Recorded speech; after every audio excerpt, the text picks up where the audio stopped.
I was going to turn the laptop around and show you the view out the window. Yes, please. Yes, I noticed you did that in another video. Yeah. Oh, So yes. that's the Atlantic. Oh my gosh. Wow. Yeah, that Yeah. reminds It's me, that takes me way to Iona, where I was a few yeah. years ago, Yeah. the rocky coast. Yeah. Well, what's so amazing about this little village, the village is 3 blocks wide, Okay, wow. and That's and like Iona. we're on the south coast of the village, which is this very rocky, wild Atlantic, huge waves. 3 blocks to the north is a white sandy beach with gently rolling waves. It's a great swimming beach, Oh my and gosh. it's just anyway, it's amazing. Oh, I'm so happy for you. That seems like Yeah, the right fit. thanks. Welcome everyone to the Christ Church Eureka online Rector's Forum. My name is Father Daniel London, and I'm the Rector. And I am so thrilled to welcome our guest today, who is coming to us all the way from the wild Atlantic coast of northwest Spain. He just showed me his view outside his window. Dr. Alexander John Shaia, who is a widely sought speaker and retreat leader, spiritual director, pastoral theologian, and author of several books, including this book, Heart and Mind, The Four Gospel Journey for Radical Transformation. He's the revitalizer of an ancient overarching framework and map that he calls quadrados, which we will talk about today. And I had the joy of meeting Alexander about 7 years ago at the Bishop's Ranch in Healdsburg, California, when he was leading a clergy retreat in the diocese. And I was writing my dissertation on the Gospel of John, and I found his reading of John very unique and compelling. And then I joined a Quadrados group with a youth minister and a lay leader, and Alexander himself, who occasionally joined us in the way he's joining me right now through technology. And we would begin our meetings by lighting a beeswax candle. And everybody at Christ Church Eureka knows how much I love beeswax candles. I don't settle for any candles but beeswax candles now, which can be a little expensive. But that is thanks to you, Alexander.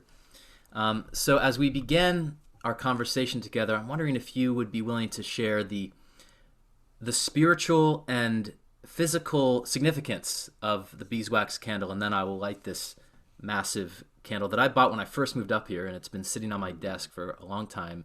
And I realized now's the time to light it, to hollow A our time, gorgeous yeah, candle. to create some temenos. So tell me, what Yeah. is so special about the beeswax candle?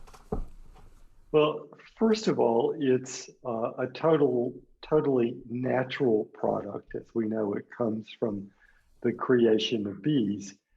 It it was news to me to find out that most other candles are a petroleum product. They're actually an extract of the process of petroleum.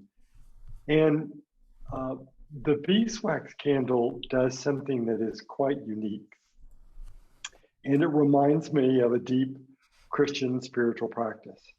The beeswax candle takes positive ions from the air, and the positive ions are the stress ions. And it returns to the air the negative ions, which are the purified, relaxing ions. And so it reminds me very much of the practice of Jesus the Christ on the gospel, on the cross in the Gospel of John. Mm, Jesus breathes in stress, mm, breathes in dis-ease, breathes in lack of harmony, uh, breathes in prejudice and judgment, and breathes out love, beauty, increased justice, harmony.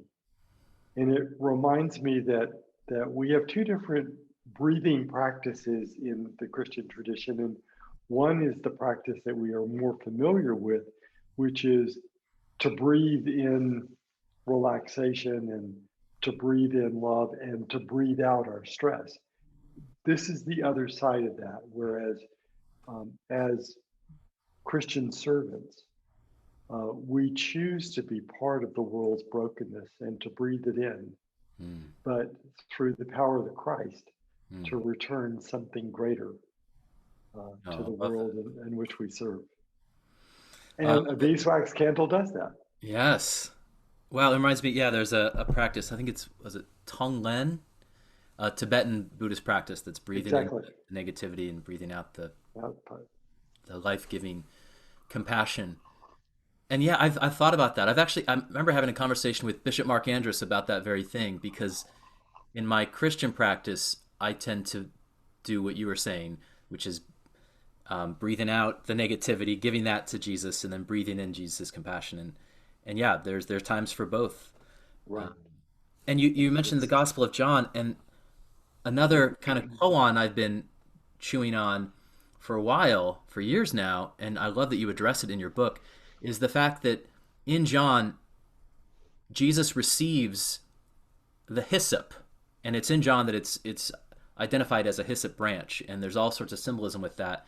And you seem to talk about that as Jesus receiving, I think, like the illusions of the world, and I could see that as hyssop being associated with some of the sacrificial uh, systems that may have some uh, some illusory elements to them. This idea of appeasing an angry God, and he receives that and says, "I'm not an angry God, but I'm going to receive your need to project your anger, and I'm going to respond with love." Wow. right, right. Okay, Ah, let's do it.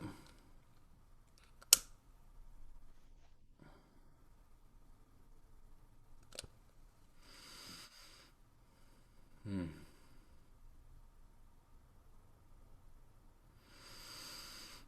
Hmm.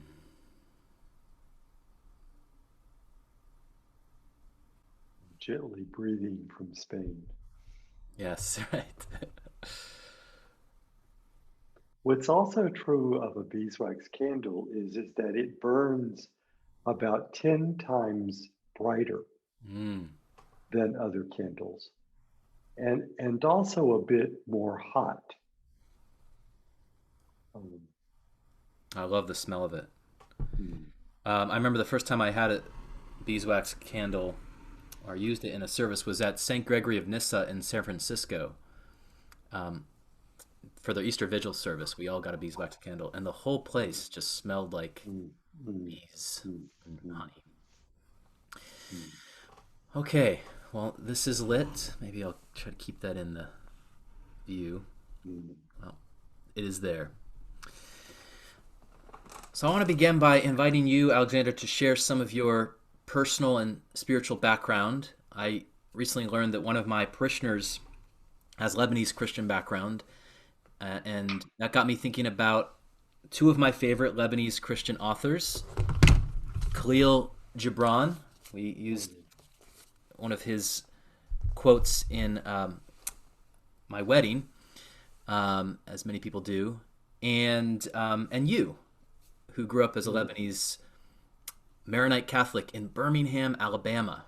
right. So I'd love for you to share some of your background and your formative experiences. And I'm personally curious if Khalil Gibran was an influence on your spiritual formation in any way. So I'm first generation Lebanese, though my parents came to the States as children, young children, at the early part of the 1900s. And both my mother and my father came from the very same tiny village up in the mountains. And the mountains of Lebanon is where the Christians largely have lived all the way back to the fourth century. And the tradition of the mountain Christians is called Maronite. And it was the name comes from the founder of the tradition in the fourth century, the monk Maron. And it's an Eastern Rite Roman Catholic tradition, which means that The tradition has a patriarch as its head, but we are in communion with the patriarch of the West, known as the Pope. And people are often, most people do not know that there are 13 different houses in the Roman Catholic Church. The Latin or the Roman is simply one of the 13. Each one of them is led by a patriarch. The Pope is a patriarch. And the Pope has no authority over my tradition other than he's the chairperson of the board. He can call all the patriarchs together to discuss issues, but he can't legislate anything for the Maronites or for the Melkites or for any of the other what are called the Uniate traditions of the Roman Catholic Church. So my grandparents came to Birmingham, Alabama, in the first decade of the 1900s, and they brought their priest with them. Oh, wow. Literally, and they built a Maronite Roman Catholic church in Birmingham, which is where I was baptized and where I grew up. And the liturgy of the Maronites is a mixture of Arabic and Aramaic. Wow. The Eucharistic prayer to this day continues to be Aramaic, which is the rudimentary language of Jesus. Right. So one of the things that really informed my life is not only did I grow up as sort of in this Lebanese community in Birmingham, and we were forced to live on the south side of Birmingham because of the KKK. The KKK put all the different ethnic traditions in Birmingham into a neighborhood and made us stay there. Right. So it's really odd to me. I have never thought of myself as a white person because in Birmingham I was not considered white. Right. I had to have a note from a white person to travel across Birmingham. I had to have a job to do for a white person to be out of my Lebanese sector of the city. So growing up Lebanese, and because we were in this compressed area because of the KKK, I literally grew up as if I was in the old village in Lebanon, but I happened to be in the modern industrial city of Birmingham, Alabama. Wow. So I grew up with a Lebanese understanding or a Lebanese worldview, which is quite different from the Western worldview. Yeah. And I also grew up learning Aramaic so I could participate in church on Sunday, like many other young Catholics would have had to have learned Latin in those days too. What a gift. Wow. Absolutely. It's totally, I have a different way to understand Christianity because of the Aramaic and because of my Lebanese heritage. Yeah. Wow. And Khalil Gibran. Yes. So here's the story. Don't tell my parents are on the other side. It's probably okay with them now. Khalil Gibran was excommunicated by the Maronite Church because he wrote this book about the Maronite bishops. Oh my God. And their corruption, because Lebanon was in a famine and the bishops were literally pressuring the villagers to give an enormous amount of money to the church when they didn't have money to feed their children. All right. So when I grew up in the 1950s and the 1960s, we were not supposed to read Khalil Gibran. Oh, wow. But I was. And I don't know what other people kept under the mattress in their bedroom. It might have been other sorts of things. But for me, it was Khalil Gibran's The Prophet. Yes. And truly, he just infuses my life. I would love to think that I have some shared biology with him, but he's definitely a brother. Well, yeah, boy. What the other question I have is, I mean, you describing the Maronite Catholic polity, there's a lot of resemblances to Anglican polity. I mean, our Archbishop of Canterbury doesn't really legislate, but he calls people together. He's the primus inter pares. Um, and I know that a lot of Anglicans are amenable to your wisdom and insights, um, and Anglicans have a kind Yeah. of rebellious streak, like maybe Khalil Gibran. And so I'm wondering. I guess my question is, how do you identify as a member of a particular Christian denomination now? And underneath that question is an invitation to become an Anglican if you're not already. Uh, I am a Maronite Roman Catholic by birth and by baptism and Right. by devotion. There's not a Maronite church here. And uh, in fact, there's not a lot of Anglican or Episcopal churches in Spain. Yeah. When there is an Anglican Episcopal church, I will oftentimes be there. Yeah.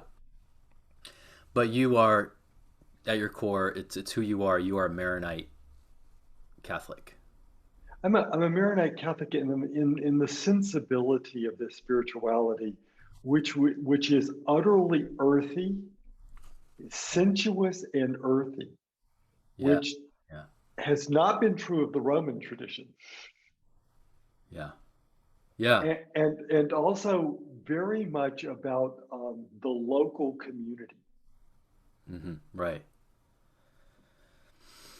Well, And it may be interesting to know that the Maronites, along with all the other houses in the Roman Catholic Church, have married clergy. The only part of the Roman Catholic Church that doesn't have married clergy is the Latin, or the one that the Patriarch of Rome is over.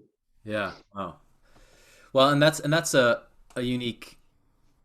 Well, I would say a characteristic of Anglicanism as well is that I mean it's Anglican in that it's rooted in the English culture and tradition initially, but then when it expanded, it realized that what's going to help it grow um, is to be local to wherever it shows up, wherever it manifests. Um, and I think some of that Celtic understanding, that Christian Celtic understanding, informed that. But it's even within the 39 articles. One of the articles says that wherever this tradition manifests, it should be expressed in the language and culture of the area, as long as it's edifying. And I think so. I think what you highlight from your own tradition speaks deeply and resonates deeply with the Anglican tradition. It was an Anglican priest, Robin Griffith Jones, who brought you to your eureka moment, and that was in the year 2000. And perhaps this Anglican priest can bring you someday to Eureka, California. If you have you ever been up here? I have, because You have. I have many dear friends there. Oh, wonderful. Oh, that's right. Yes, my spiritual director is one of Yeah. them. That's one of the questions that my parishioners always like to ask people who are coming from far away, zooming in from far away. Have you been to Humboldt County? We'll come back again. There's a place for you to stay here at the Transfiguration House. I would love it. In my many years as primarily working as a quote unquote sand play therapist, Yeah. um, I went there monthly to train a group of psychologists. Wow. So my car knows how to go through the redwoods. That's the redwood curtain. And I've done some sand play therapy with Caroline. It's powerful. The book by the Anglican author is The Four Witnesses: The Rebel, the Rabbi, the Chronicler, and the Mystic. I'm assuming that's Mark and Matthew and Luke and John. And that helped you formulate your Quadratus map for the territory of transformation. And you stand in this long line. It was the last clue. The last clue, the last key. Yes, it's like there was 30 years of prayer and research, and then that book just opened the door. Yeah. Well, tell me about that. What was that? What was that experience like? And then what was the wisdom that came to you in that eureka moment? And give us a Right. journey. Well, let me. I'll just sort of brief. I have to go back to the early 1970s. Sure. I was at the University of Notre Dame in South Bend, Indiana, as an undergrad. And the theology department there was just alive and aflame with story theology, and this rediscovery of the ancient 3-year cycle of reading the Gospels, which had been lost in Christianity for almost 1400 years, and was brought back in the Roman Church in 1969, and then very quickly, almost all the mainline Christian churches began to use it, and then finally, I think it was formally promulgated by all the churches in 1992. But we were so excited about discovering that there was this ancient sequence over 3 years to read the four Gospels. And why this sequence? Because it was very odd. So I started chewing on that bone about why this sequence. And then the second piece of the puzzle was also while I was at Notre Dame. The theology department brought the American mythologist Joseph Campbell to campus every year to do a 2-week seminar for advanced students. Well, when I got to be a junior, I applied and was accepted in, and I actually had the great privilege of being in 3 years of these seminars, and he spun my world.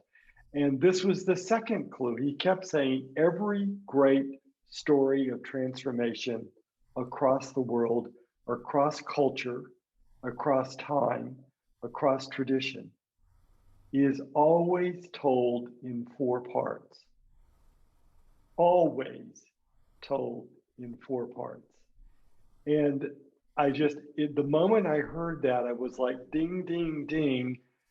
Is there a connection between this 4-part great story across the world and that Christians ended up with exactly 4 particular gospel accounts? So I won't go through all the byways, but and I describe it in the book, all the data points between that and then the year 2000. But in the year 2000, Robin Griffith Jones wrote this beautiful book, and the beginning of each chapter, he tells the history or the narrative of the community at the moment that we believe the gospel was written for them or revealed to them. And when I read that narrative, as a theologian, as a student of the Christian classics, as a spiritual director, and as a psychologist trained in the healing of trauma, I saw the description of the 4 communities like my clinical notes in the office. Wow. And I immediately, really in a moment, but after 30 years of prayer and research, in a moment, I understood that the Gospel of Matthew is the story of how we face change. The entire Gospel is the teachings of Jesus about how to face change. And that the entire Gospel of Mark is the teaching of Jesus about how we move through great trial and suffering. Mm-hmm. And that the Gospel of John is the teaching of Jesus about a mystical oneness and how 2 become 1, and how in that process of 2 or more becoming 1 is great joy. And then lastly, that the Gospel of Luke Acts is the story of Jesus's teaching about how we mature as we serve. Yeah. And that sequence that I bring down to 4 words: change, trial, joy, and service. That's exactly the sequence of all the Christian mystics. It's the sequence of John of the Cross. It's the sequence of Teresa of Avila. It's the sequence of the walking of the labyrinth. It's also the sequence of how we heal from trauma. Mm-hmm. It's the sequence that I learned pretty much underneath all great psychological methods. And it's the very sequence that Joseph Campbell described Yeah. Wow. as the four-part journey of human transformation. And I suddenly realized that our ancestors, whether they fully understood the sequence, although I think they did, they they rightfully discerned the four texts. And not only did they discern the four texts, but in putting them in this very odd sequence that we have in the 3-year Sunday gospel reading cycle, it's precisely the sequence of transformation. And so, what we have not fully appreciated is that Sunday by Sunday by Sunday, feast by feast by feast, um, the Gospels are walking us through our own journey of transformation. Well, one thing, what I love so much about your framework is how it helps us appreciate the treasures that are right in front of us. There's wisdom. I'm sure. I know there's wisdom in the Gospel of Thomas. There's a lot we can learn from that. These other Gospels, there's much we can learn. But I love how you say, that's great, but look at what we are already studying. It's right here in front of us, and we tend to, hear it and get kind of numb to it because we hear it so often. But you bring this new lens that helps us hear it anew and realize, wow, this ancient. It's almost like the DNA of our spiritual life, and you It said, is, and the first 3 centuries of Christianity, everything they did was in fours. Now, I don't. They are not deconstructing the Trinity. Don't go there. Um, but they immediately talked about the 4 points of the cross, right, and by early second century, the baptistry was an equidistant 4-pointed cross, and they put a medallion or an icon of that gospel at each one of the 4 points, clearly identifying, even before the four texts were named, that the gospel journey is this journey in 4 parts as we move through it. mm, And then they made the preparation for baptism 4 parts, a sequence of 4 steps, and those 4 steps directly parallel the four gospel texts. mm. And Well, then the last thing was is that the preparation for baptism was a listening and a study and a prayer of the 3-year Sunday gospel cycle, Sunday by Sunday by Sunday. wow. Anyway, Well, and it reminds me of the ritual that I've always enjoyed doing. I think it has indigenous roots, but I remember we did it at the consecration of our Bishop Megan just a few years ago. It was led by someone with who has some indigenous blood. The acknowledging the four directions, acknowledging the east from where we originate, and we all stand and we honor those directions. It's so powerful, and it's embodying the four legs of the cross. right. What I also love is that you root this and contextualize it within the Jewish tradition, and what you've shared with me, shown me, is how the Passover was being celebrated in Jesus' day. This sort of Greek Socratic method of let's talk about Right. these questions, these four questions, and I'm so curious about that. I'm wondering Yeah.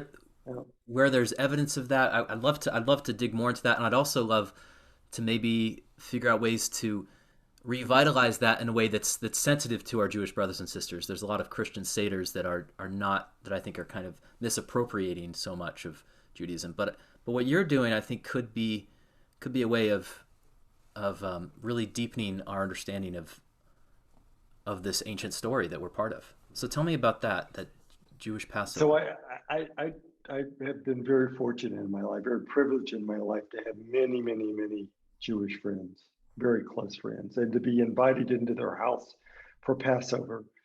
and a full Passover, like a 5-hour meal with the full Haggadah script, etc. However, um, coming out of the Christian-Jewish dialogue at the University of Notre Dame in the 1990s, they began to go back to discover what was in Judaism before the temple was destroyed in 70.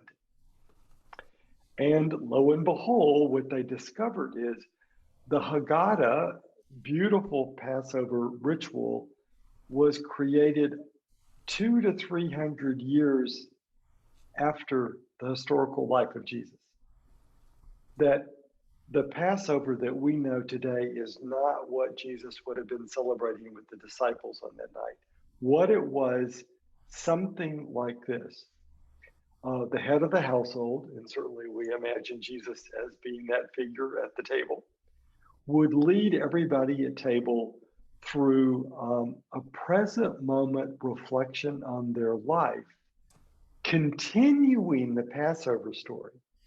The night is not about primarily remembering what our ancestors did, but remembering that we're obligated to continue it. Right. So the evening went something like this. At the beginning of the evening, the head of the household would say something. This is a reconstruction of what we think it was like. Our ancestors were slaves in Egypt, and Yahweh brought Moses to give them a path of liberation and transformation.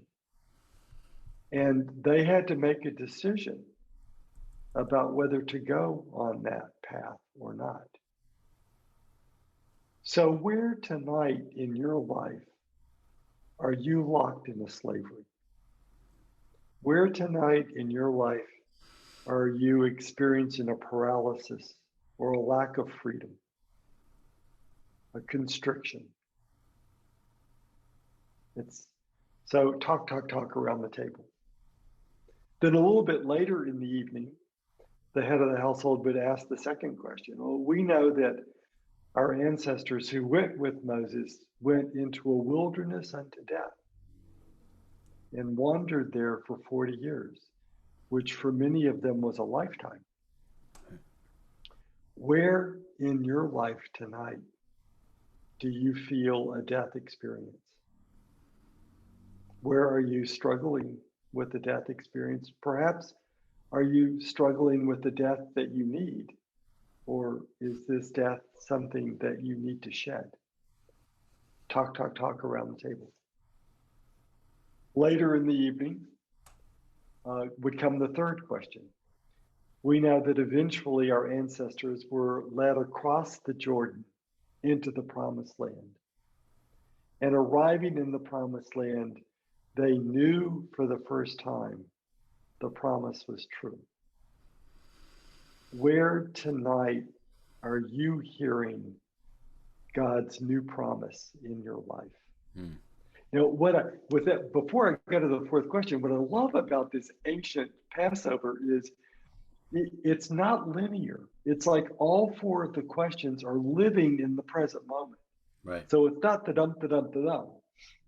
Yeah. Which is really true about our lives. Right. We've got all four of these questions at once. And then at the end of the evening, with the last cup, which is the cup of Elijah, which historically we believe is the cup that Jesus took and pronounced the new covenant. With the cup of Elijah, the last question would be asked. Having heard this new promise of God, our Jewish ancestors worked for 200 years to create the nation state of Israel.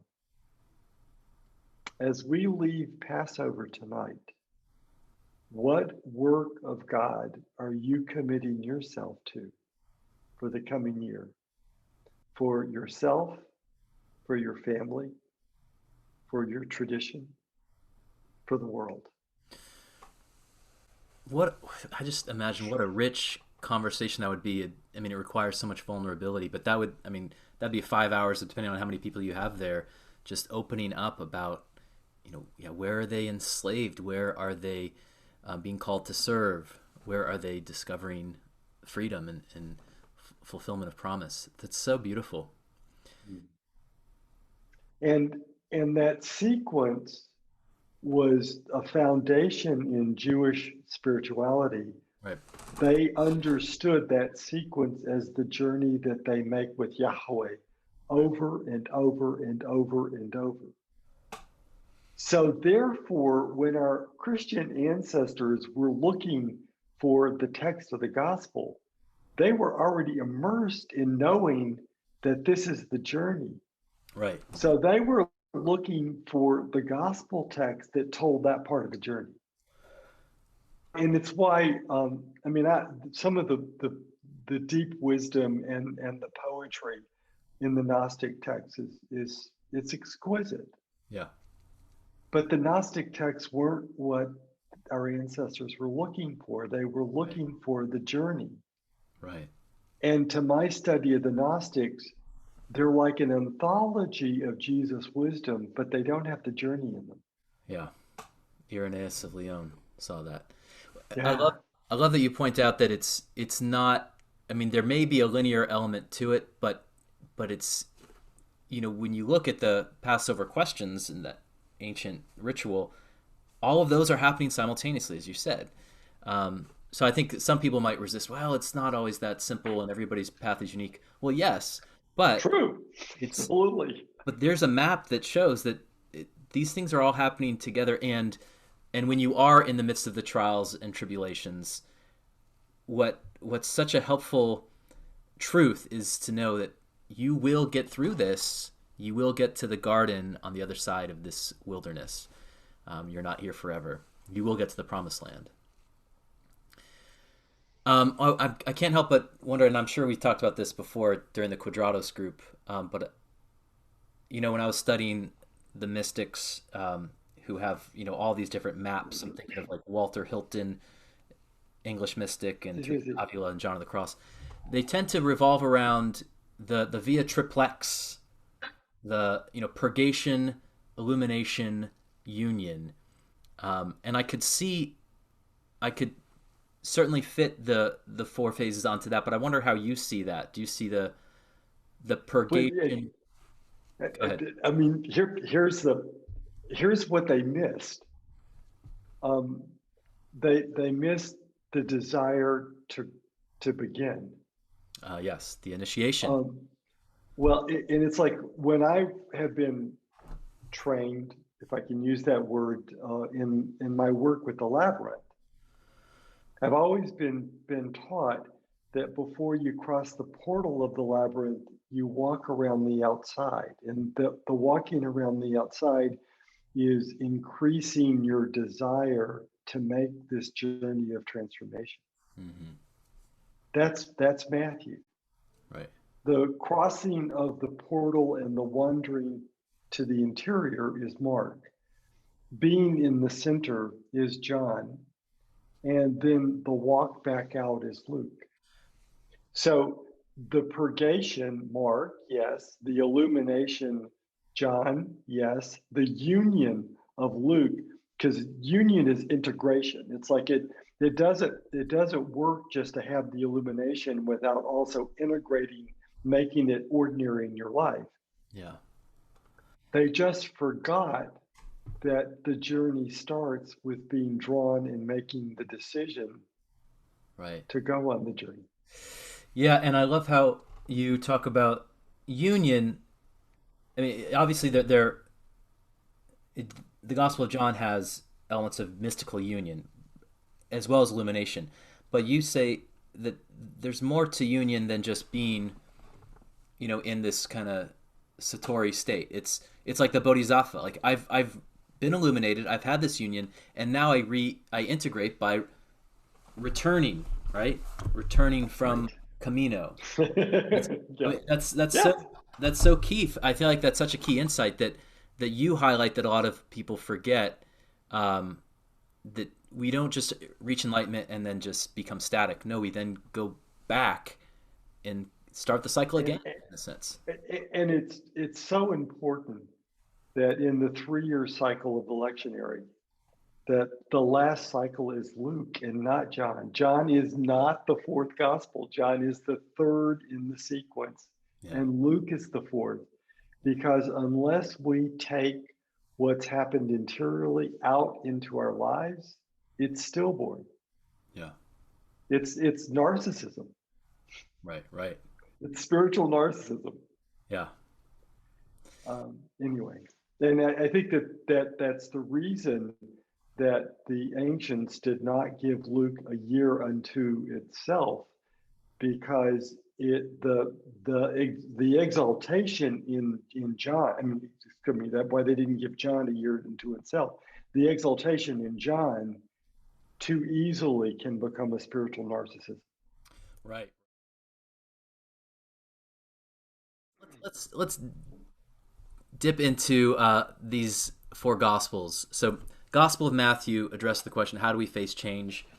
The symbol is climbing the great mountain of Matthew, and I may have shared these with you, but we were doing kind of a quadrados for youth, and this was a painting that was made by my youth group for the Gospel of Matthew, and the temples are upon the mountain, Mount Moriah, and you sum up the message of Matthew, I think, really well on page 108 of Heart and Mind when you say, let your old beliefs and desire for a physical temple go. You mentioned how the temple was destroyed in 70 and the Passover changed, and so much of Judaism changed.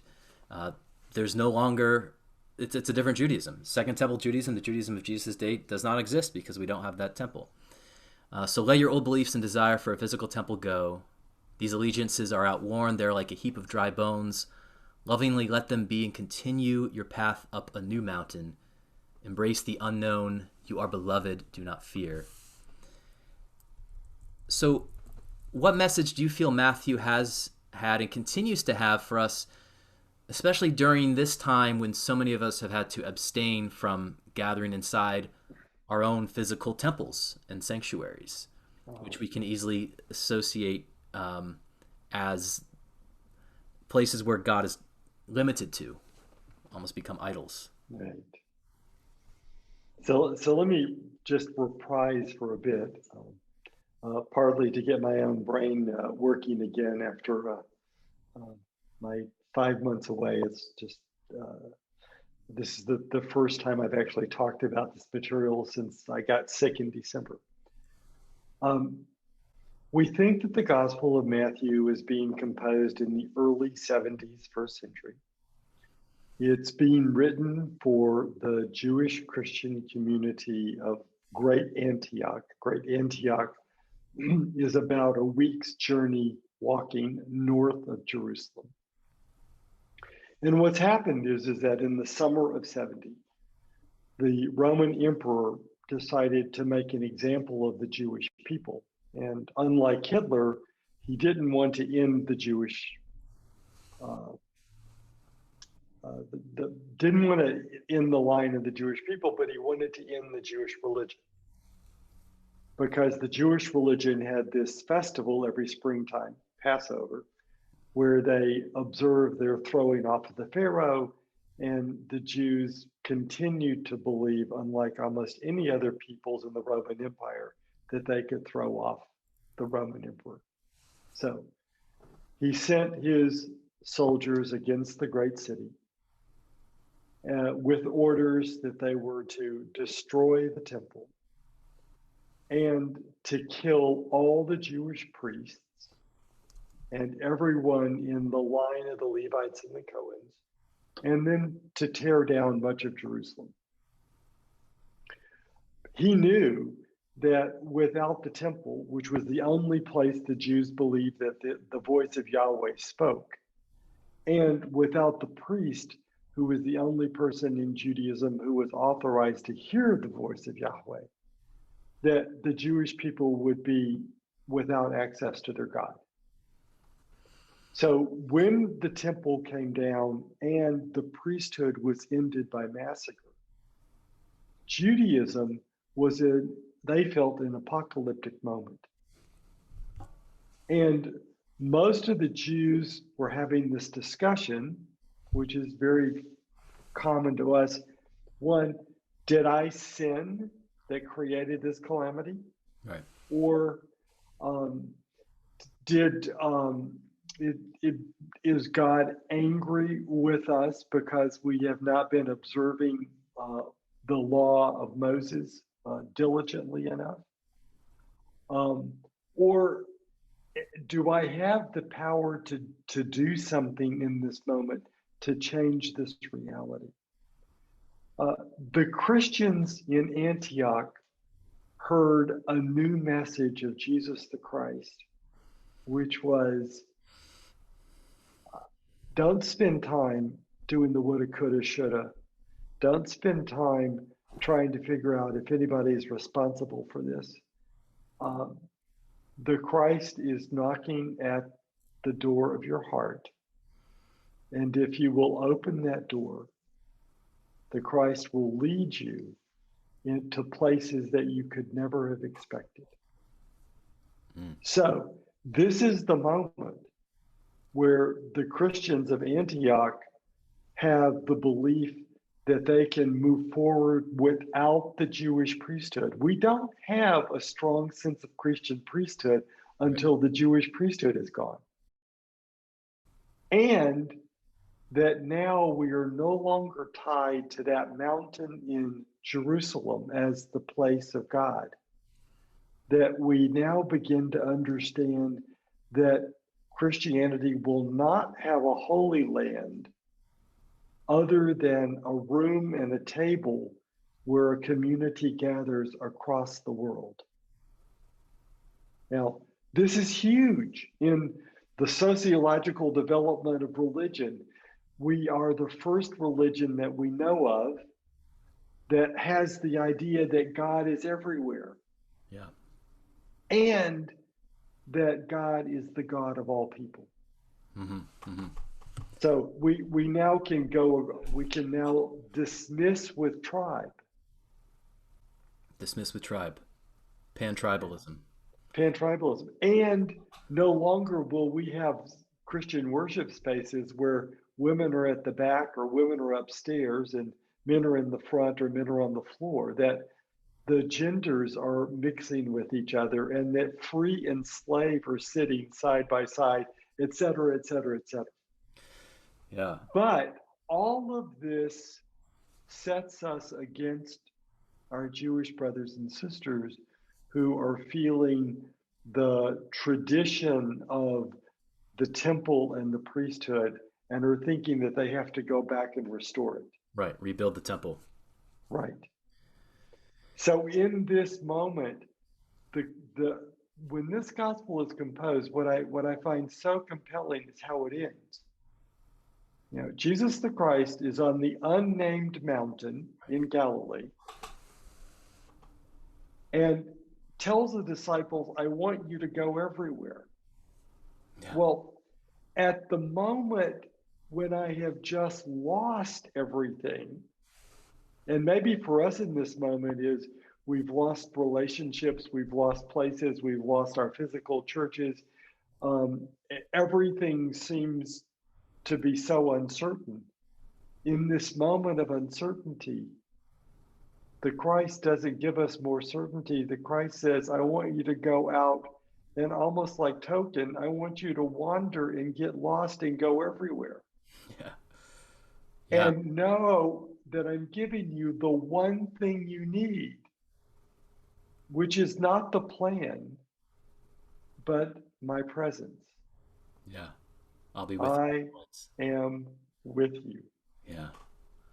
Everywhere, always, and in all paths. And so much of this moment, there was a time way back in my professional life where I often was the person that went into a parish after the church had burned down, or in one instance after it had been destroyed in an earthquake. And my work was a lot like this moment, and it was to have the community gather together and to begin to ask new questions rather than pull out the old blueprint and get the building commission the finances together and start building as quickly as possible. Right. Uh, we are in a new moment right now. This was true for Matthew's community. They were in a new moment right now that was discontinuous from their tradition. And they needed to live into this moment of uncertainty, knowing that the I am is with us.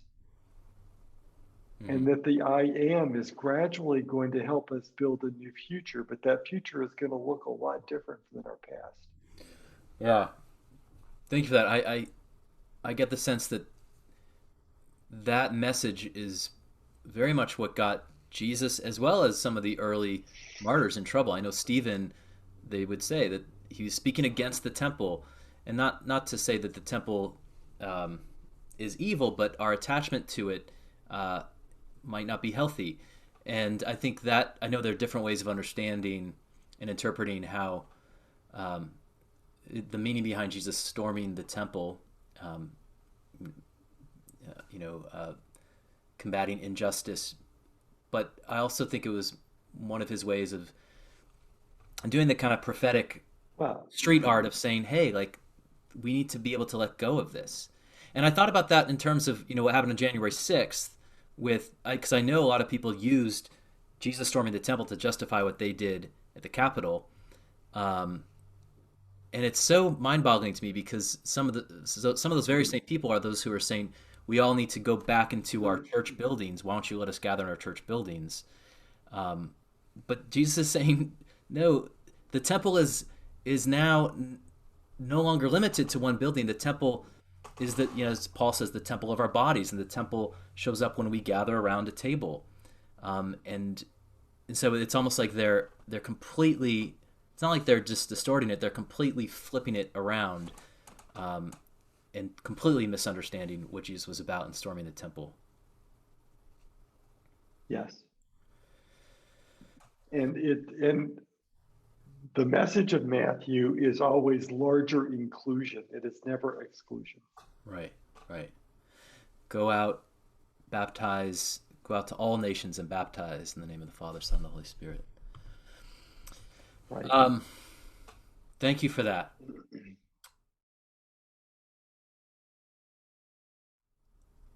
The Gospel of Mark. The Gospel of Mark addresses the question, how do we move through suffering?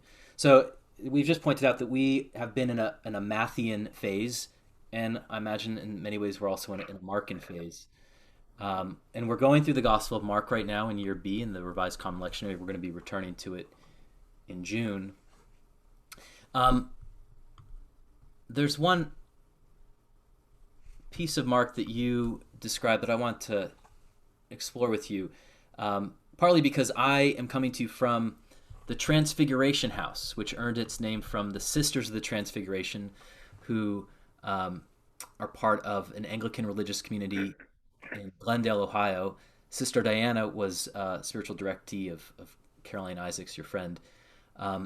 And we remain connected with them, and we often reflect with them upon the meaning of the Transfiguration. Sister Diana guest preached last August from Ohio. And I find your interpretation of the Transfiguration in Mark, and I imagine this can apply to the other Gospels as well, but I find it especially helpful and enlightening because you see Moses representing the law and tradition, while Elijah represents progression. Elijah is more progressive. He represents compassion.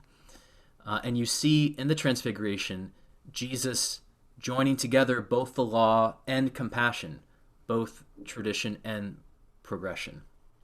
And one of the spiritual practices that you associate with Mark is the practice of holding the tension of opposites, which is also a very sort of Anglican practice, the Via Media. I'm wondering if you could just expand a little bit more on this practice, which seems so crucial for us today in the midst of so much divisiveness. Right.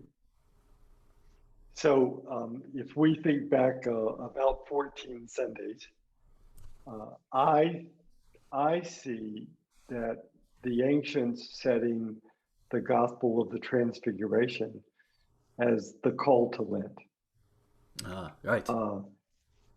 Because this is the work of reknitting communion.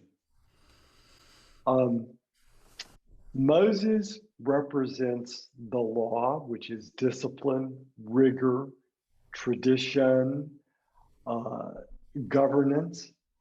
Uh, Elijah represents the prophets, which is compassion, uh, going and many times against law or over law, uh, uh, and that this that the Moses and Elijah dialogue or dialectic is a tension that's at the heart of all spirituality.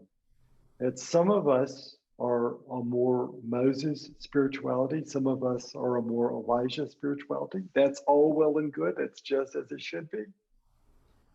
But in the Transfiguration, the disciples ultimately, at the end of the text, say they see only Jesus. Mm-hmm.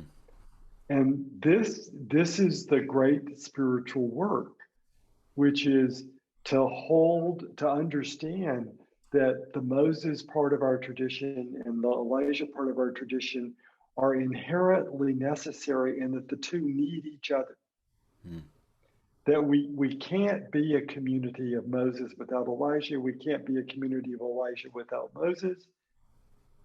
But it is only the energy and the vision of the Christ that can help us hold these two together in right relationship. Mm. And it's so, I mean, this is so typical of our traditions and our organizations that this is exactly the place that we get stuck. Yeah. In our church conventions and are just so aware right now of what the Methodist Church is going through, which seems to be so much that they've that they are trying to make a decision of Moses rather than Elijah or Elijah rather than Moses. Mm-hmm. Mm-hmm. And our tradition has said you don't resolve this by pulling out a theological document. You resolve this by entering into a practice of sitting with each other in prayer, fasting, and almsgiving, Mm-hmm. truly asking for the Spirit to move in our midst to some place which will be larger than our intellects and our egos. Right. And um, I'm so aware that the ancient Lent did not begin with the rite of ashes. That the ancient Lent began when the bishop called the community together and laid down his staff, laid down his crozier on the floor, and stood back with the community, which was in essence saying, we don't have the smart people, and we don't have the presbyters, and we don't have the theologians. That's not what knits the community together in wisdom. We all humbly come together to pray, fast, and give alms that we might know the way that God wishes us to move now. Hmm.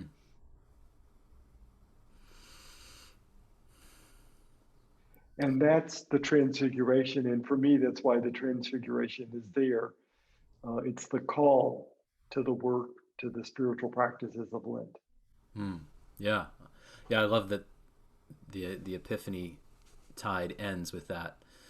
Um, I love your etymology of the word symbol and diabolos, which connects with what you're talking about, right? The symbol is um, uh, throwing together and having sort of the paradox and hearing other voices, and it connects with the Lakota concept of the Heoweka. Am I saying that right? Yes, yes. Um, let's listen to that voice. That voice doesn't have to dominate everything and direct all our decisions, but we need to respectfully hear that voice out, as opposed to the diabolos, which is to throw across, and it's that contradiction and fighting, rather than, well, no, we can all be at the table together and hear each other out.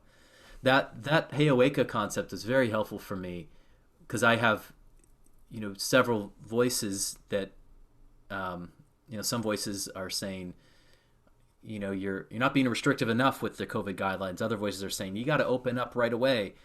And instead of letting those voices just dominate, I think the welcoming the other practice invites me to say, I hear you. That's a valid opinion.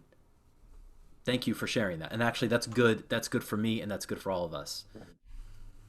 And also, I mean, what's been troubling me is, And, go ahead. well, I just wanted to say that this is one of our core spiritual practices that we've lost. Yeah. And it really, it hurts my heart. I've experienced these practices in psychological communities. I've almost never experienced them in spiritual communities. Yeah. And in psychological communities, there's the practice of we come together and the sharing gets very intense and you feel the tension in the room. And the facilitator at this point calls for us to do something like chanting together or breathing together or walking together or what's the other one, the chanting, the walking, the breathing, drumming. Mm. Uh, and and something happens and energy moves in the circle that surprises us and helps us hear and have more respect for the variance of opinion. Yeah. And that respect helps us move to a new place that we couldn't have got to an hour ago. Mm. And I anyway, I get so animated about this because this is how you form communion, which wants the diversity of expression, but allows us to hold the diversity until spirit moves us to a new place where that diversity becomes a oneness. Yeah. Well, that is so, so crucial for us right now. And my question was around, um,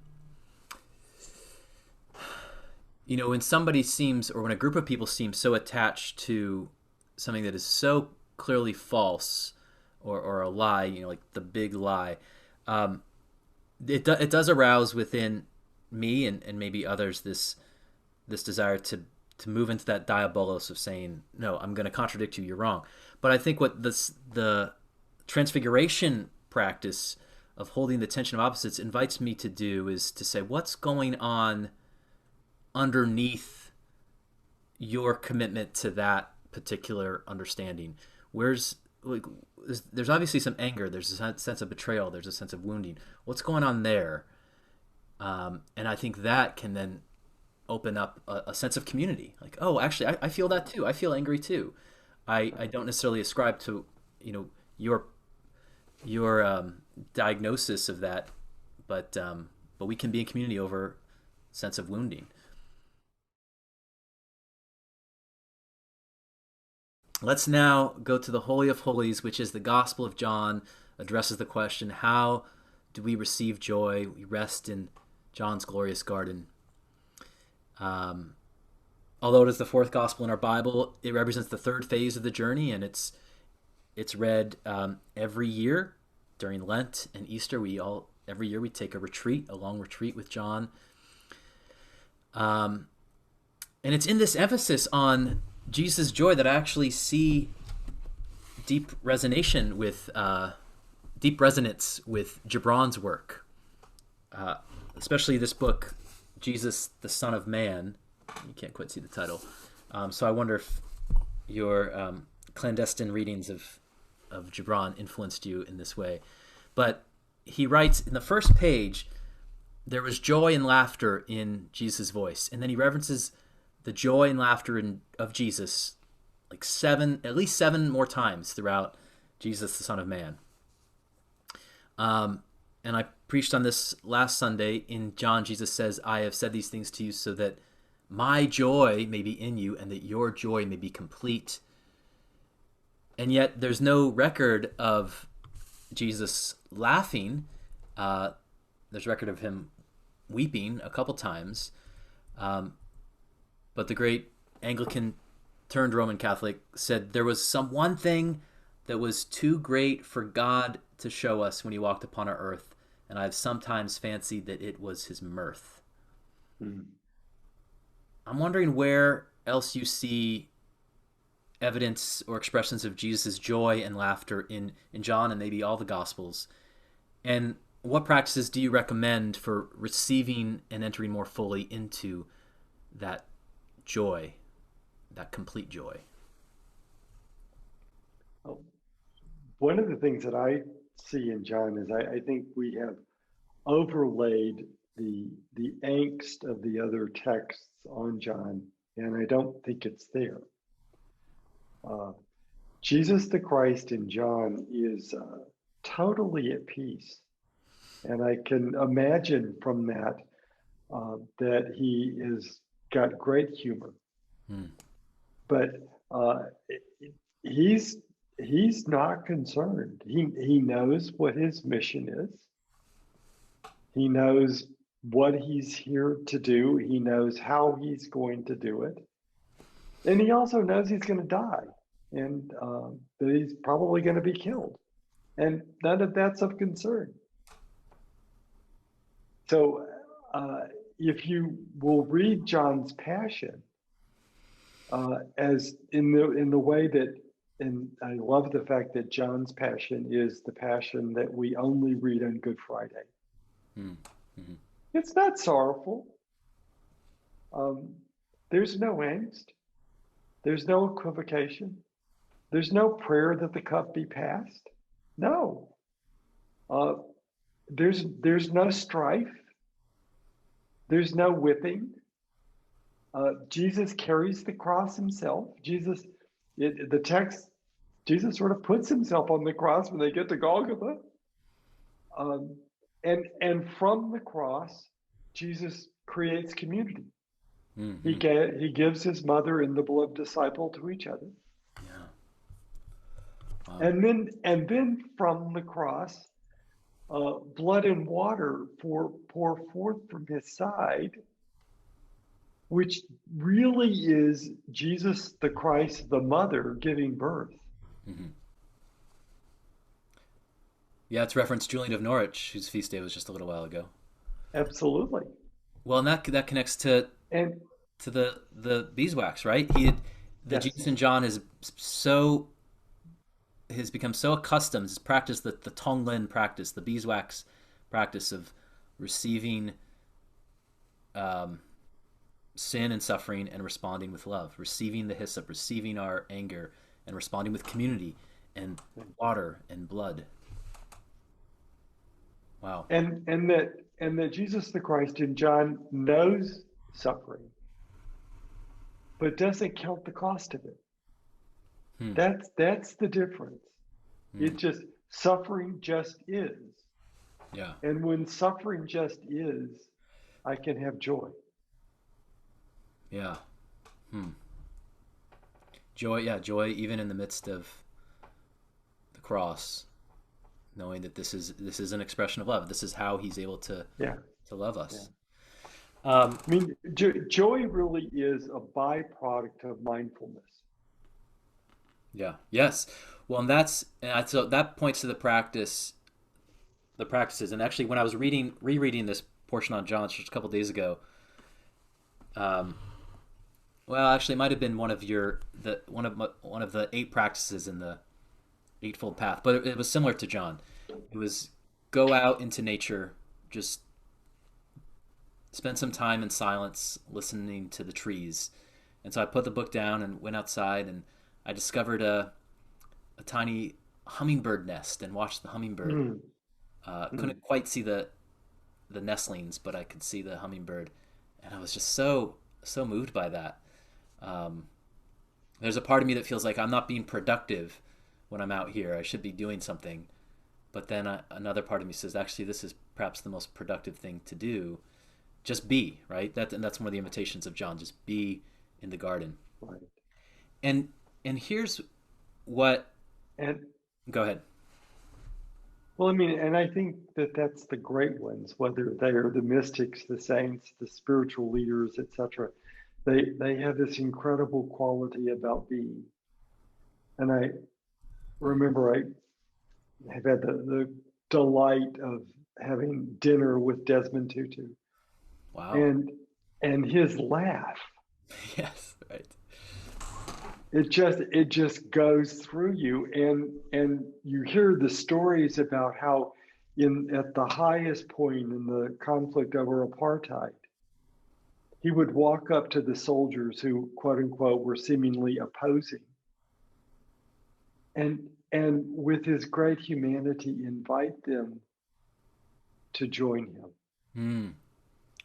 Holding the tension of opposites. Yeah, and there's that Book of Joy, his conversations with the Dalai Lama, and they're just giggling all the time. Yeah, yeah. And so if those are like maybe the great, But it's a giggling because they know the realm of suffering. right, It's right, not a defense against suffering. It's going through suffering to the giggling. right, right, right. Um, yeah, and if they're the great spiritual luminaries of our time, then how much more was Jesus of Nazareth embodying See, kind of joy? see.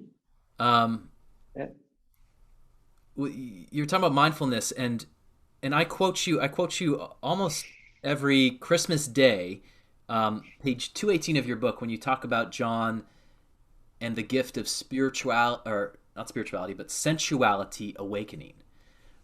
I talk about on Christmas Day, we read the prologue, and the Word became flesh. There's something so anti-docetic. It's this deep yes, affirmation of the flesh, and you helped me see that in the Gospel of John, which one Johannine scholar, Ernst Casemont, said in John, Jesus seems to be like a ghost hovering over the face of the earth, detached. You helped me see how much he enjoys having a body and flesh, well, right? I yeah. mean, the first miracle is more wine, um, and He sits at a well and says, "I thirst." yes, He well, spits and makes mud. yes, Um, I mean, it's he like washes his disciples' feet.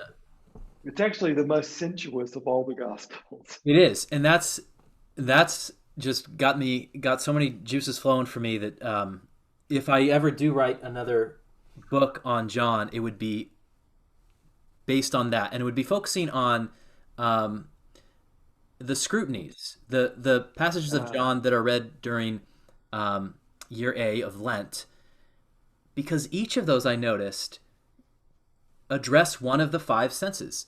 So yeah, John 3, Jesus talks to Nicodemus, and he actually talks about the Spirit is like the wind. You hear the wind. You hear the wind. Listen to the wind. It's this invitation to listen to the wind in the trees.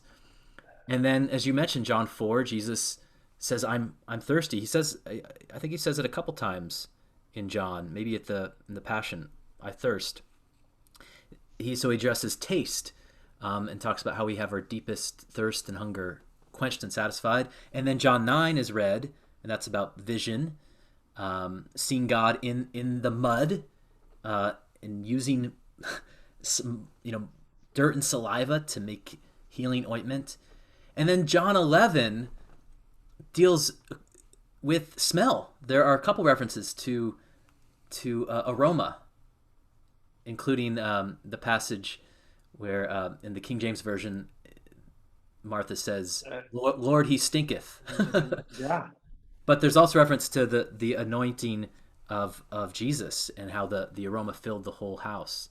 And then there are all these unique, enigmatic passages of Jesus's touch, or people touching Jesus. He says to Mary Magdalene, "Noli me tangere," do not touch me. And then to Thomas, "Touch me, because now I can be touched among the community of believers, the body of Christ." And so there's these invitations to be present, to be mindful through our senses in the Gospel of John. And you helped me see that. And so if I ever do get a book deal on that, I would love for So your endorsement if you or your constructive criticism and endorsement, and maybe a forward if you'd be Okay, open. done. You Oh, heard it really? here Okay. first, Well, folks. you can think about it. But I love how you're taking the work forward. Yeah. Well, it's And I want to add this extra piece, yeah. which I've just become aware of since finishing the book. And actually, there are some new editions of the book which have just come out. But even since the foot washing Yes. Right. John 13. Yeah. is part of the marriage ritual throughout the Middle East. Oh. Wow. And this and in the setting of the foot washing in John, it happens during the meal. If it were only about service, it would have been at the beginning of the evening. Mm. And the further emphasis is that Jesus disrobes, which is something that a Hebrew man would never do except with his spouse. Yeah. Right. And It's so really we intimate. have this incredible moment of intimacy. And I think that it's the intimacy, and in the intimacy of Christ the Beloved, which is shocking all those at table. Yeah. Yeah. Right. He strips down to almost nothing. Yeah. That is Right. scandalous. And then as I was reviewing Jesus, Son of Man, there's this other quote where Khalil Gibran says, "In truth, we gaze but do not see, and hearken but do not hear. We eat and drink but do not taste. And there lies the difference between Jesus of Nazareth and ourselves. His senses were all continually made new, and the world to him was always a new world." So Yes. he was so embodied. He was the one who was really engaging his senses, and he invites us to do the same. Right. I love that. Okay, we got a couple more minutes. Let's walk the Luke. road of riches. After the ecstasy, the laundry. After the ecstasy of John, the laundry of Luke Yes. acts, as Yes. Jack Cornfield would say. Yes. Um, so you see an invitation to discover the presence of the transcendent and opportunities for growth in the ordinariness of everyday life in work and service. Um, you talk about Luke's resurrection accounts being kind of like mac and cheese compared to some of the other resurrection accounts, which are like coq au vin. These kind of more plain and simple. And the resurrection appearances happen in ordinary life, pace of normal pace of walking and eating and talking. And you say Luke is instructing us to expect the unexpected, but to watch for it within our normal lives. And so this emphasis on the ordinary makes me think of the longest liturgical season, which we call ordinary time. And so it makes me wonder how you see the fourfold path manifest in the liturgical calendar. And I've been thinking, okay, maybe Advent is Matthew, maybe Lent is Mark, maybe Easter is John, and maybe ordinary time is Luke. That made some sense to me, but I'm wondering, and I'm sure you've thought about this before, but speak to that. Well, I mean, I think you've got it. I would agree with that. Yeah. Okay. And what I love about Luke is that Luke really brings us to mindfulness. He does a couple of small things in his text, like Mark's text, which is the text of suffering, says, "Pick up your cross and follow me." Luke's text says, "Pick up your cross daily Right. Right. and Yeah. follow me," which I also love because I think it implies that we put the cross down. I mean, Luke is the one. Enjoy life. You can't do this long road of service by getting bitter and cynical and isolated. And uh, go to dinner, enjoy beauty, step outside, breathe. Yeah. This is how you do the long, necessary work Mm. of building something that you're never going to see the results of. Mhm. Yeah. Well. Or Luke says in Luke's text of the Our Father, whereas Matthew's text says, "Pray for your daily bread." Luke says, pray for your bread daily. Mm, And just that yeah. little switch, it makes so much sense because the community of Luke realizes they're up against the Roman emperor. He's made them illegals and they're disorganized. They don't have the leverages of power. They can't get to the media. They don't have a lot of money. And Luke is saying, look, you don't have to win this war. That's God's work. Right. Your work is to stay true to your simple spiritual practice. Hmm. And if you do the small things that God has put in your heart today to do, God will take care of the rest. Mm. Mm. And I think about this daily because my email inbox is filled with people asking for this and that, and they're all worthy causes. Mm. But I've discerned the two that are most true to my heart, and I really give myself to those two. Good. And as I delete the others, I pray that others will be called to Right. fill them. But I can't Yeah. because I will become bitter and cynical and despairing. Oh, I can relate to that. Absolutely. Wow. And it reminds me of the little story of Pope John the 23rd, who was between 1958 and 1962. But he wrote in his journal that he would leave the papal office at 8 o'clock every night, and he would turn the lights out and he would shut the door and he would say, God, it's your world. I'm going to bed. Yeah.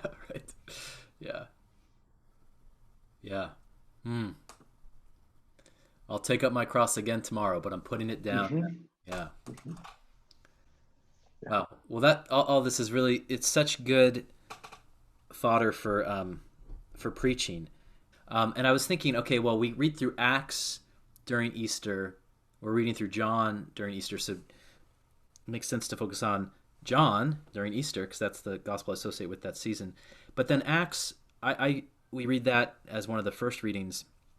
I feel like that's sort of a prolepsis saying, hey, like you're in John right now, but you can't stay here forever. You're gonna eventually be doing the service, and we're gonna go back into Mark, and that's what I love about the non-linear aspect of the path that manifests in the liturgical calendar. It's all happening together, and say, hey, this is coming up. This is where you were. Here's where you are now. But here's the piece of the Easter season that we've also let slip. If the work of Lent and through the 3 great days of Easter is true, each one of us has come to recognize our gifts, our talents. Right. Right.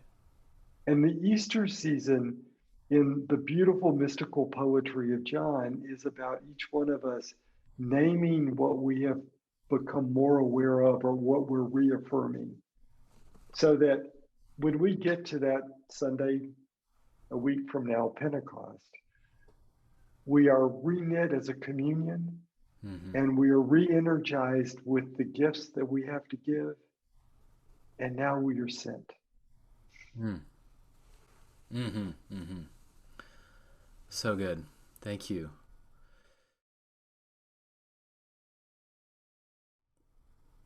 I'd love to talk to you sometime next time about Camino de Santiago de Compostela.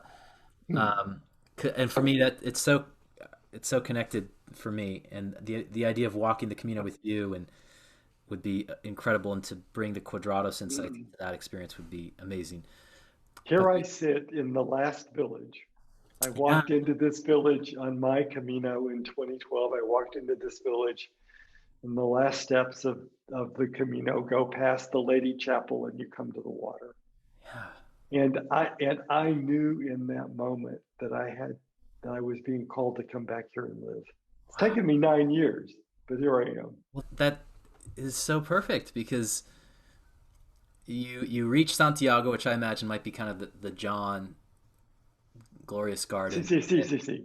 and then you go home, and that's where you are now, and you're gonna hike, you're gonna walk it again. When are you gonna do it again? I have a group that will start the 1st of September, and this year we're doing 60 days. Wow. You lead pilgrimages every year, Camino pilgrimages every year, Yeah. um, and Quadrados websites, Quadrados groups, your books. You want to do a little plug? Well, yeah. So first of all, here's the Heart and Mind third edition Right. I got that paperback, second. Yeah. and here's the new hardcover, which is Radical Transformation. Same text. It's just this has got larger type and a lot of white space and beautiful illustrations. And it looks like Khalil Gibran. Yay! And I ordered a copy of it, but it hasn't arrived yet. I can't wait Ah, to have it arrive. Yeah, it's and beautiful. then you've got the Returning from Camino book. Yes. Yes, and God willing, I will release finally this fall the book on the 13 Days of Christmas. Yes. Each of the 13 Days of Christmas is a retelling of the Celtic story of the 13 days of the winter solstice. Oof. Oh, I'd love Um, to learn about that. and it's all about the mystery of birth. And we take that deeper in terms of the mystery of the birth of Jesus in our midst. And please, if you are able, go to my website, which is Quadratus, QUAD, quad, raw, RATOS.com. And and we've just created a new website. There is so much there just for you to click on. And all the podcasts are there just for you to click on and listen to. So whether it's Rob Bell of the Deconstructionists or Seth Price and Can I Say This at Church or Yeah. on and on and on and on, it's all there. And there's also a couple of podcasts there about the Camino and about my work on the Camino. Wow. So Excellent. it's a Yes. feast. Go enjoy. And you Yes. can also order the books there. Yes. I'm doing a series on the apostles because there was a priest who used to work at our church. He would come in the summers who did these paintings of the 12 apostles. And so I'm doing these little reflections that are Oh, in the local newspaper. And so I was looking at your video, watching your video on Saint James, the saint of perseverance. I'd love to learn more about Santiago. yeah, Oh, my yeah, friend, Rob Bell yeah. calls you a village elder.